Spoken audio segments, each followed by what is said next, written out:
आप देख रहे हैं इंडिया टाउन न्यूज, भारत की बात।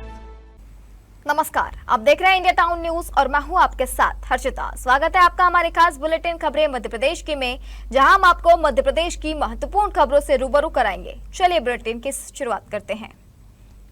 मध्य प्रदेश के हरदा में 12 सितंबर को नेशनल लोक अदालत का आयोजन होने जा रहा है। लोक अदालत की तैयारियों को लेकर प्रधान जिला एवं सत्र न्यायाधीश अरविंद रघुवंशी ने प्रेस वार्ता की। प्रेस वार्ता में प्रधान जिला न्यायाधीश अरविंद रघुवंशी, सीजेएम लवकेश सिंह, जिला विधिक सेवा प्राधिकरण के सचिव चंद्रशेखर राठौर और जिला विधिक सहायता अधिकारी सौरभ कुमार दुबे मौजूद रहे। न्यायाधीश अरविंद रघुवंशी ने बताया कि 12 सितंबर को जिला मुख्यालय समेत सभी तहसीलों में लोक अदालत की खंडपीठें बैठेंगी। इस दौरान चेक बाउंस मामले, बैंक रिकवरी और ऋण विवाद, मोटर दुर्घटना दावा, वैवाहिक और पारिवारिक विवाद, श्रम भूमि अधिग्रहण और राजस्व प्रकरण, बिजली बिल, जल कर और अन्य दीवानी मामलों का आपसी सुलह के आधार पर निपटारा किया जाएगा। न्यायालय ने जनता से अपील की है कि वे वर्षों से चल रहे कोर्ट कचहरी के चक्करों से मुक्ति पाने के लिए 12 सितंबर को लगने वाली इस नेशनल लोक अदालत का अधिक से अधिक लाभ उठाएं और अपने मामलों को आपसी सहमति से सुलझाएं। माननीय उच्च न्यायालय के निर्देशानुसार आज मीटिंग रखी गई थी। लोक अदालत 12 सितंबर को वर्ष की तीसरी लोक अदालत का आयोजन किया जा रहा है। इसमें एमपीवी से संबंधित मामले, चेक बाउंस से संबंधित सिविल मामले, 138 से संबंधित मामले, मजिस्ट्रेट्स कोर्ट्स में लंबित मारपीट से संबंधित छोटे छोटे मामले में समझौते के लिए लोक अदालत का आयोजन किया जा रहा है। धार जिले के दसई प्राथमिक स्वास्थ्य केंद्र में स्वास्थ्य सुविधाओं को लेकर लगातार उठ रहे सवालों के बीच सीएमएचओ डॉक्टर अनीता सिंघार ने अस्पताल का निरीक्षण किया। इस दौरान दसई पत्रकार संघ एवं सामाजिक संगठनों के लोगों ने अस्पताल में रिक्त पदों को भरने और मरीजों को हो रही परेशानियों को दूर करने की मांग की। अधिकारी ने जल्द ही डॉक्टर और फार्मासिस्ट की व्यवस्था करने का आश्वासन दिया। धार सीएमएचओ ने स्वास्थ्य केंद्र दसई की व्यवस्थाओं का जायजा लिया। उन्होंने ओपीडी, मरीजों को दी जा रही स्वास्थ्य सेवाओं और गर्भवती महिलाओं को उपलब्ध कराई जा रही सुविधाओं की जानकारी ली। दसई पत्रकार संघ और सामाजिक संगठनों ने अस्पताल में रिक्त पदों, डॉक्टर और फार्मासिस्ट की कमी सहित मरीजों को होने वाली परेशानियों का मुद्दा अधिकारी के सामने रखा। अधिकारी ने आश्वासन दिया कि दसई स्वास्थ्य केंद्र में डॉक्टर और एक फार्मासिस्ट की नियुक्ति जल्द कराने का प्रयास किया जाएगा। अस्पताल के उन्नयन को लेकर भी जानकारी दी गई। अधिकारी के अनुसार स्वास्थ्य केंद्र के उन्नयन को लेकर शासन स्तर पर पत्राचार किया जा चुका है। अब देखने वाली बात होगी कि यह अस्पताल में डॉक्टर और फार्मासिस्ट की कमी कब तक दूर होती है और शासन स्तर से उन्नयन को कब मंजूरी मिलती है। अस्पताल में मैंने आज प्राथमिक स्वास्थ्य केंद्र दसई में स्टाफ की स्थिति और यहाँ के कार्य के बारे में समीक्षा की है कि किस तरीके से यहाँ पे ओपीडी, आईपीडी और गर्भवती माताओं को सेवाएं दी जा रही है और जो भी उपलब्ध स्टाफ है उसके द्वारा यहाँ पे सेवाएं दी जा रही है। मैं यहाँ पे एक हॉस्पिटल में डॉक्टर, एक फार्मासिस्ट की भी कमी कब तक पूर्ण हो जाएगी? जल्दी ही कमी को पूर्ण करने का प्रयास किया जाएगा। मध्य प्रदेश में प्रस्तावित समान नागरिक संहिता यूसीसी के मसौदे को कैबिनेट से मंजूरी मिलने के बाद इसका विरोध शुरू हो गया है।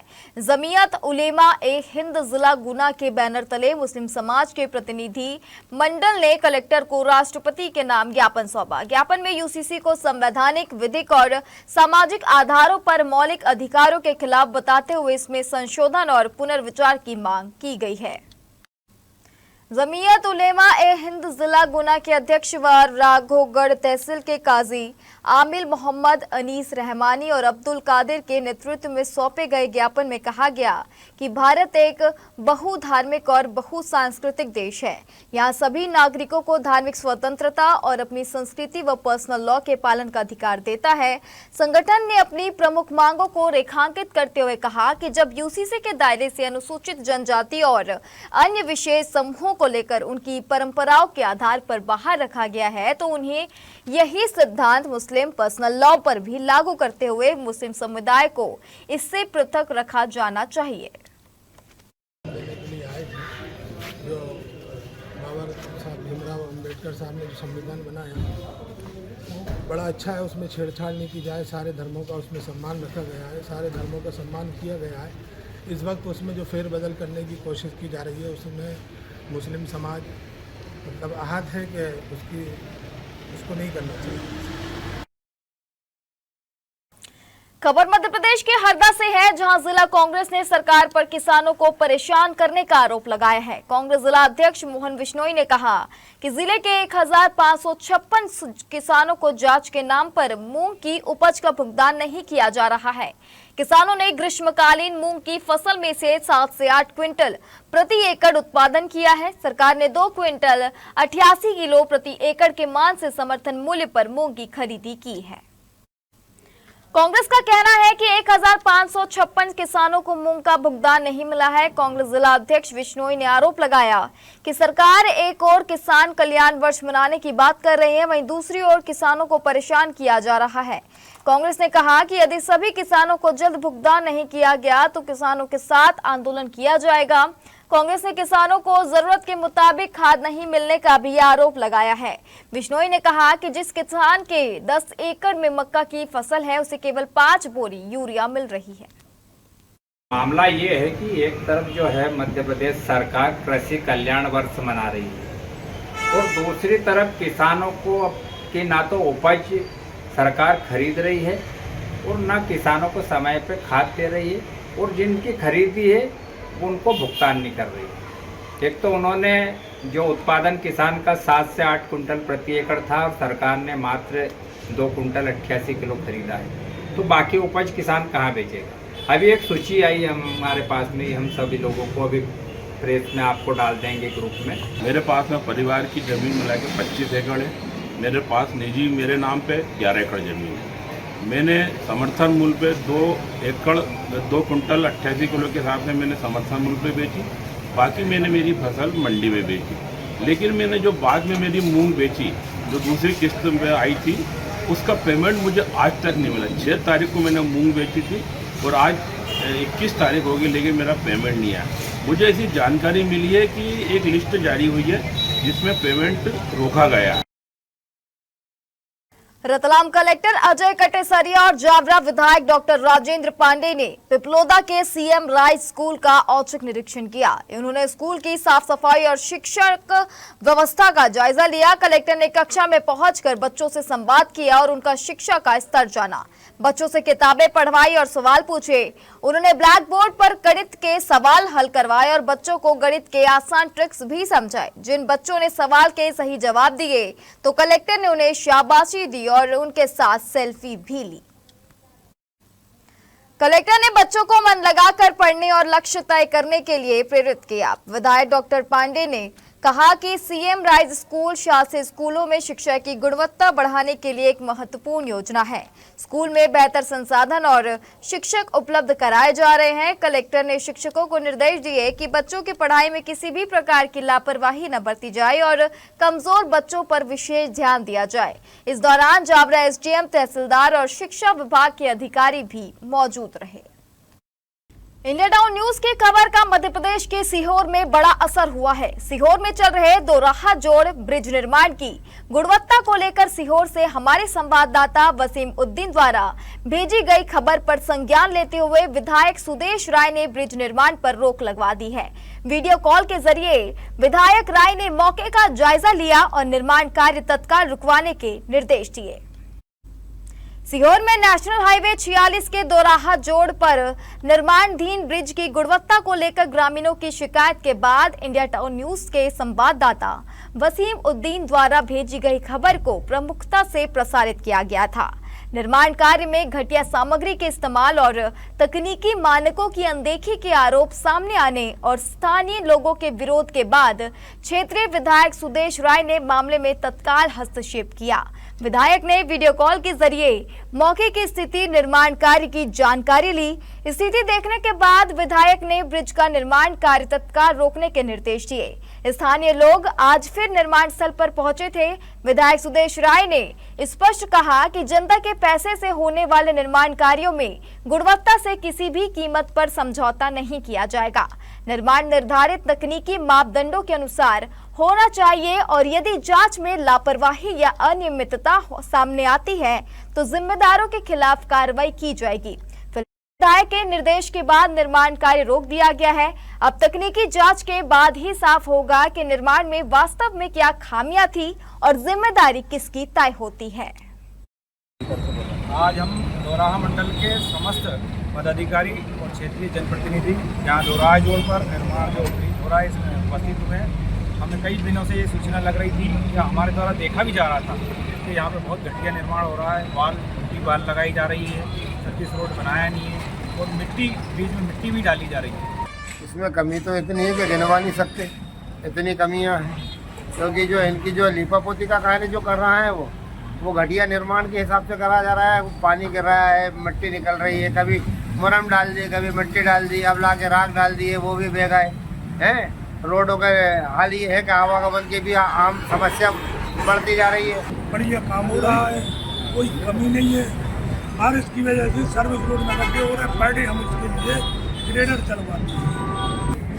ये आज NH-46 में जो ओवरब्रिज बन रहा है NHI के द्वारा बनाया जा रहा है, तो उसकी गुणवत्ता को लेकर कुछ ज्ञापन दिया है। जो कमियां हैं उसको दिखाया गया है और इस संबंध में मेरे द्वारा SDM सर को अवगत करा दिया गया है।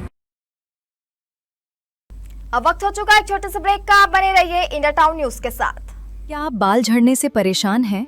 अब अपनाइए प्रकृति की शक्ति, पाइए घने चमकदार बाल और खूबसूरत दमकती त्वचा। प्रकृति का वरदान Rukhsana shine herbal beauty combo kit, प्राकृतिक जड़ी बूटियों से तैयार। अब पाइए खूबसूरत चमकते बाल और त्वचा। हर्बल गुणों से भरपूर ये कॉम्बो आपके बालों और त्वचा की देखभाल में मदद करता है। अब उपलब्ध Amazon, फ्लिपकार्ट और नीचे दिए गए लिंक पर अभी ऑर्डर करें और हर्बल केयर का अनुभव लें। विदिशा शहर के बदहाल सड़कों और जगह जगह बने गहरे गड्ढों को लेकर किसान कांग्रेस ने प्रशासन के खिलाफ मोर्चा खोल दिया है। बाल विहार के सामने किसान कांग्रेस जिला अध्यक्ष विनीत दांगी के नेतृत्व में सांकेतिक प्रदर्शन किया गया। इस दौरान सड़क के गड्ढों की चुने मार्किंग कर उन्हें मौत के गड्ढे नाम दिया गया। दांगी ने आरोप लगाया कि बारिश के बाद गड्ढों में पानी भरने से हादसों का खतरा और बढ़ गया है। उन्होंने प्रशासन से तत्काल सड़कों और नालियों की मरम्मत कराने की मांग की है। प्रदर्शन के दौरान विनीत दांगी ने कहा कि विदिशा शहर के लगभग हर वार्ड में सड़क और नालियों की स्थिति खराब है। कहीं सड़कें उखड़ी हुई हैं तो कहीं गहरे गड्ढे और खुले हिस्से लोगों के लिए खतरा बने हुए हैं। उन्होंने पुराने हादसे का हवाला देते हुए कहा कि कुछ साल पहले सड़क के गड्ढे में साइकिल का टावर फंसने से एक मासूम बच्ची की जान चली गई थी। इसके बावजूद आज भी शहर में ऐसे गड्ढे मौजूद हैं। दांगी ने पिछले महीने अनुपम मेगा सिटी मार्ग पर लोडिंग ऑटो पलटने की घटना का भी जिक्र किया और कहा कि सड़क के गड्ढे अब सिर्फ परेशानी नहीं बल्कि लोगों की जान के लिए खतरा बन चुके हैं। दांगी ने नगर पालिका प्रशासन से शहर की सभी सड़कों का तत्काल सर्वे कराने, खतरनाक गड्ढों को प्राथमिकता से भरने, क्षतिग्रस्त सड़कों की मरम्मत और नालियों की सफाई एवं मरम्मत कराने की मांग की है। उन्होंने कहा कि आज का प्रदर्शन सिर्फ सांकेतिक है। अगर जल्द ही सड़कों और नालियों की स्थिति नहीं सुधरी तो किसान कांग्रेस आम नागरिकों के साथ मिलकर व्यापक आंदोलन करेगी। देखिए, पूरे विदिशा में आप जहां भी जाएंगे हर जगह सड़कों में गड्ढे हैं, हर जगह मौत के गड्ढे हैं। अभी आपने 3-4 साल पहले देखा होगा, एक महेश्वरी समाज की हमारी बिटिया ऐसे ही एक गड्ढे में उसकी साइकिल का टायर चला गया था और वो काल के गाल में समा गई थी। इसी तरह से अनुपम मेगा सिटी वाले रोड पे आपने देखा होगा भी एक दिन एक लोडिंग ऑटो एक महिला के ऊपर पलट गया था गड्ढों के कारण। तो पूरे विदिशा में मौत के गड्ढे भारतीय जनता पार्टी के नगर पालिका और प्रशासन ने और जनप्रतिनिधियों ने बनवाए हैं ताकि विदिशा की जनता जल्दी से जल्दी स्वर्ग या नरक में पहुंच जाए और उनका शासन चलता है। बुरहानपुर जिले की नगर परिषद शाहपुर के नागरिकों की अनुशासन, जागरूकता और जन भागीदारी से शाहपुर ने स्वच्छता के क्षेत्र में विशिष्ट पहचान बनाई है। अब इसी जन भागीदारी के बल पर नगर विकास, शिक्षा, पेयजल, आवास, खेल, अधोसंरचना और जन कल्याण के क्षेत्र में तेजी से आगे बढ़ रहा है। प्रधानमंत्री नरेंद्र मोदी और मुख्यमंत्री डॉक्टर मोहन यादव के नेतृत्व में संचालित योजनाओं का लाभ पात्र परिवारों तक पहुंचने के साथ ही करोड़ों रुपए के विकास कार्यों से शाहपुर की तस्वीर लगातार बदल रही है। क्षेत्रीय विधायक एवं भाजपा प्रदेश प्रवक्ता अर्चना चिटनीस ने शाहपुर नगर परिषद की अध्यक्ष साधना वीरेंद्र तिवारी के कार्यकाल के 4 वर्ष पूरे होने पर आयोजित प्रेस वार्ता को संबोधित करते हुए कहा कि नागरिकों का अनुशासन, स्वच्छता के प्रति जागरूकता और विभिन्न समाजों की सक्रिय सहभागिता शाहपुर नगर की सबसे बड़ी ताकत है।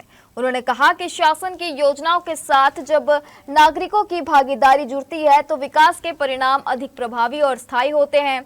शाहपुर को स्वच्छ, सुंदर, सुव्यवस्थित और सुविधा युक्त नगर बनाने के लिए निरंतर प्रयास किए जा रहे हैं। शाहपुर में स्वच्छता को प्राथमिकता देते हुए घर घर कपड़े की थैलियां वितरित की गई तथा पर्यावरण संरक्षण के लिए नागरिकों को जागरूक किया गया। विभिन्न समाजों द्वारा बर्तनों का वितरण कर स्वच्छता एवं पर्यावरण संरक्षण का संदेश भी दिया गया। स्वच्छता के प्रति नागरिकों की इसी जागरूकता का परिणाम स्वच्छ सर्वेक्षण में भी सामने आया। स्वच्छ सर्वेक्षण 2025-26 में शाहपुर नगर परिषद ने इंदौर संभाग में द्वितीय तथा पूरे भारत में 36वां स्थान प्राप्त किया। वर्ष 2026-27 में उत्कृष्ट प्रदर्शन के चलते शाहपुर को प्रदेश के नगरीय निकायों के सुपर 75 में स्थान मिला है। धार जिले के सुनारखेड़ी गांव से सामने आया एक वीडियो गांव की बदहाल व्यवस्था पर गंभीर सवाल खड़े कर रहा है। यहां अंतिम संस्कार के लिए ग्रामीणों को खेतों के बीच से होकर गुजरना पड़ा। खेतों में सोयाबीन की फसल खड़ी थी और उसी के बीच से अंतिम यात्रा निकाली गई। सवाल उठता है कि आखिर इतने वर्षों में ग्राम पंचायत एक स्थायी शमशान घाट तक क्यों नहीं बना पाई। देखिए धार से नयन लववंशी की रिपोर्ट। तस्वीरें सुनारखेड़ी गांव की है, जहां अंतिम संस्कार के लिए ग्रामीणों और रिश्तेदारों को खेतों के बीच से होकर गुजरना पड़ा। रास्ते में सोयाबीन की फसल खड़ी थी, लेकिन गांव में शमशान घाट और वहां तक पहुंचने की समुचित व्यवस्था नहीं होने के कारण ग्रामीणों के सामने मजबूरी थी। इससे ग्राम पंचायत की कार्यप्रणाली पर सवाल उठ रहे हैं। अंतिम संस्कार जैसी मूलभूत जरूरत के लिए भी ग्रामीणों को खाते के रास्ते से गुजरना पड़े तो इसे विकास के दावों पर बड़ा सवाल माना जा सकता है। सबसे बड़ा सवाल यही है कि आखिर इतने वर्षों में ग्राम पंचायत शमशान घाट के लिए जमीन और स्थायी रास्ते की व्यवस्था क्यों नहीं कर पाई। ग्रामीणों की मांग है कि प्रशासन सुनारखेड़ी में जल्द स्थायी शमशान घाट और वहां तक पहुंचने के लिए रास्ते की व्यवस्था करे। बढ़ती महंगाई के विरोध में ब्लॉक कांग्रेस और शहर कांग्रेस सनावद द्वारा आज महंगाई की अर्थी निकालकर विरोध प्रदर्शन किया गया। गैस सिलेंडर की शव यात्रा निकाली गई। शव यात्रा में तहसील प्रभारी अहिल्या भालेराव झाड़ू लिए हुए और वरिष्ठ नेता नरेंद्र पटेल जलते हुए कंडे की मटकी लेकर चल रहे थे। कार्यकर्ता कमर झुकाकर कमर तोड़ महंगाई का बोझ लिए चल रहे थे। इसी दौरान राम नाम सत्य है, महंगाई बड़ी मस्त है और भाजपा वोट चोर, चंदा चोर के नारे लगाए गए। शव यात्रा मोरटक्का चौराहा होते हुए बस स्टैंड पहुंची, जहां शमशान की परंपरा अनुसार नरेंद्र पटेल ने मटकी फोड़ी। उसके बाद अहिल्या भालेराव ने फूटी मटकी को झाड़ू से समेटा। फिर गांधी प्रतिमा पर नारेबाजी करते हुए महंगाई के खिलाफ ज्ञापन सौंपा गया। कार्यक्रम के अंत में नायब तहसीलदार संतोष गंगराड़े मौके पर पहुंचे, उन्होंने भी ज्ञापन सौंपा गया। कांग्रेस नेता नरेंद्र पटेल ने कहा कि भाजपा की भ्रष्ट नीतियों के कारण 45 रुपए किलो बिकने वाली शक्कर आज 70 रुपए किलो हो गई है। इस सरकार ने देश के हर व्यक्ति पर 5 लाख रुपए के कर्ज का बोझ डाल दिया है। हमने आज सांकेतिक शव यात्रा निकाली है, आगे भी आंदोलन जारी रहेगा। इस दौरान पंकज जटाले, आफ्ताब हिलाल, हरभजन कपूर, आशीष चौधरी, भूपेन पटेल सहित अनेक कार्यकर्ता मौजूद थे। जो महंगाई की मार पड़ी है, मैं समझता हूं कि पिछले 12 वर्षों में लगातार महंगाई बढ़ती चली जा रही है, लेकिन आज तक ये भारतीय जनता पार्टी के प्रधानमंत्री नरेंद्र मोदी जो तानाशाही करके अपना काम पे पूरी महंगाई बढ़ाते जा रहे हैं। 70 रुपए की शक्कर 165 रुपए से लगा के 110 रुपए तक का पेट्रोल डीजल 100 रुपए से ऊपर ये महंगाई है। और ये महंगाई जो डीजल के भाव बढ़े हैं, ये महंगाई हर एक नागरिक के कंधे पर आएगी। उमरिया जिले में लगातार हो रही भारी बारिश के चलते नदी नाले उफान पर है और कई इलाकों में जलभराव की स्थिति बनी हुई है। जिला मुख्यालय स्थित उमरा डैम भी लबालब भर गया है और ओवरफ्लो हो रहा है। डैम के वेस्ट वियर से तेज बहाव के साथ पानी उमरा नदी में छोड़ा जा रहा है। इस बीच वेस्ट वियर से बह रहे तेज पानी के पास एक युवक जान जोखिम में डालकर साइकिल से स्टंट करता नजर आया। युवक ने तेज बहाव वाले पानी के बेहद करीब साइकिल चलाते हुए करतब दिखाए। इस दौरान जरा सी चूक भी गंभीर हादसे का कारण बन सकती थी। प्रशासन द्वारा लगातार लोगों से नदी नाले और जल भराव वाले खतरनाक स्थानों से दूर रहने की अपील की जा रही है। इसके बावजूद उमरा डैम पर इस तरह की स्टंटबाजी सामने आना सुरक्षा व्यवस्था और लोगों की जागरूकता पर सवाल खड़े करता है। बारिश के दौरान पानी का बहाव अचानक बढ़ सकता है, ऐसे में स्थिति जानलेवा साबित हो सकती है। हमारे खास बुलेटिन खबरें मध्य प्रदेश की में फिलहाल इतना ही। आप बने रहिए इंडिया टाउन न्यूज के साथ। नमस्कार। आप देख रहे हैं इंडिया टाउन न्यूज, भारत की बात।